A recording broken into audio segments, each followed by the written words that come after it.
যদি আমরা রাজনৈতিক দলগুলোকে যদি আমরা একটা পরিবার মনে করি, তো দুই একটা ব্ল্যাক শিপ থাকতে পারে না, কুলাঙ্গার থাকতে পারে না? তো সেই রাজনৈতিক দলটি বা ওই পরিবার যদি কুলাঙ্গারের বিরুদ্ধে ব্যবস্থা নেয়, তাহলে সেই পরিবারটাই তো সবচেয়ে ভদ্র পরিবার, যথার্থ পরিবার। তো সেগুলো আমরা গণমাধ্যমে আমরা দেখি না। আমরা দেখি যে খুব কায়দা করে নানাভাবে একটা বয়ান তৈরি করে বিএনপির বিরুদ্ধে ব্যবহার করা হচ্ছে। আমি যদি বলি, আমি ছাত্র রাজনীতিতে যে নির্বাচন হচ্ছে কি হচ্ছে না হচ্ছে আপনারা সব দেখছেন, কিন্তু একজন ইউনিভার্সিটির যিনি ভিপি হয়েছেন তাকে কি ম্যাজিস্ট্রেসি পাওয়ার দেওয়া হয়েছে? তিনি ইউনিভার্সিটির মধ্যে কোনটি অবৈধ দোকান না দোকান, অবৈধ দোকান থাকতে পারে, কিন্তু সেটা ফাইন করার অধিকার কি ইয়ের আছে, ভিপির আছে, ডাকসুর ভিপির আছে?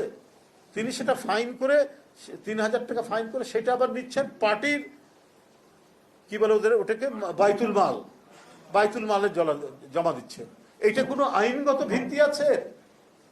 আপনার ইউনিভার্সিটির ক্যাম্পাস হবে জ্ঞান চর্চার একটা বিশাল একটা ক্ষেত্র, জ্ঞান চর্চার আধার হবে ইউনিভার্সিটি, এবং সেই জ্ঞান চর্চার দায়িত্ব পালন করবে ডাকসু। সেই জ্ঞান চর্চায় শিক্ষক ছাত্রদের অংশগ্রহণ থাকবে। এইটা কতটুকু নিশ্চিত করা হচ্ছে সেটা না করে আপনি যে কি বলে দোকান বৈধ না অবৈধ তার কাছ থেকে ফাইন করছেন। তো এটা তো আমরা সোশ্যাল মিডিয়া বা কোনো জায়গায় দেখলাম, একটু দেখেছি, কিন্তু এটা নিয়ে তো কোনো দেখলাম না, আলোচনা দেখলাম না। আপনি কি করে, এটা কি ডাকসুর ভিপি? আমি তো রাকসুর ভিপি ছিলাম একটা ইউনিভার্সিটির। আমরা তখনও আমরা কোনো বিশ্ববিদ্যালয়ের ভিতরে কে দোকানদারি করছে, কে মার্কেট করছে, এটা তো ইউনিভার্সিটির অথরিটি আছে, প্রশাসন আছে, তারা করতে পারে। সেখানে ছাত্র নেতা গিয়ে বলতে পারে যে এখানে ক্যাম্পাসের যে একটা শান্তিপূর্ণ সমাহিত পরিবেশ আছে, এটা বিঘ্নিত হচ্ছে, স্যার এটা আপনি দেখেন। আপনি গিয়ে ফাইন করে দিচ্ছেন, আর সেই ফাইনের টাকা যাচ্ছে জামাতের বাইতুল মালে। এটা কোন ধরনের বিষয়? এটা বরাবরই আমরা দেখেছি যে এদের একটা কর্মকাণ্ড হচ্ছে স্টেট উইদিন দি স্টেট, রাষ্ট্রের মধ্যে রাষ্ট্র করা। আমরা সেই পরিবেশ আমরা দেখেছি। আবার বলে ইউনিভার্সিটির হলগুলোতে কি বলে যে খাট দিচ্ছে, লোহার খাট। তো ভাই এটা কি দায়িত্ব নাকি কোন রাজনৈতিক সংগঠন বা ডাকসুর দায়িত্ব?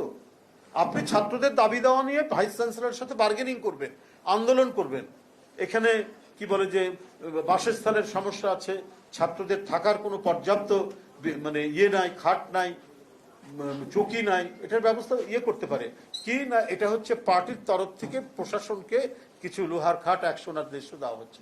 এটা তো একটা অদ্ভুত ব্যাপার। এটা তো এই জিনিসটাই হচ্ছে যে স্টেটের যে একটা আইনগত ভিত্তি আছে, রাষ্ট্র যেভাবে গড়ে ওঠে, এটা তো রাষ্ট্রের বিরুদ্ধে একটা কাজ। যে আপনারা এটাকে এতিমখানা নাকি যে আপনি সেখানে লোহার খাট দিবেন, আপনি সেখানে কি বলে যে খাওয়ার জন্য ডাইনিং টেবিল দেবেন? তো এই জিনিসগুলো কিন্তু খুব বাজে আলামত বলে আমাদের কাছে মনে হচ্ছে।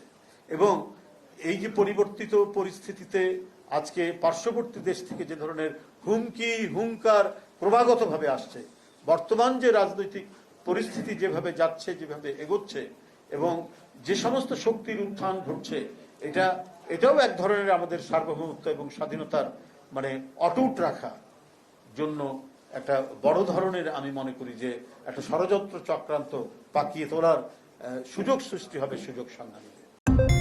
বাংলা টেলিগ্রাফ, সত্য, সঠিক, সব সময়। www.banglatelegraph.com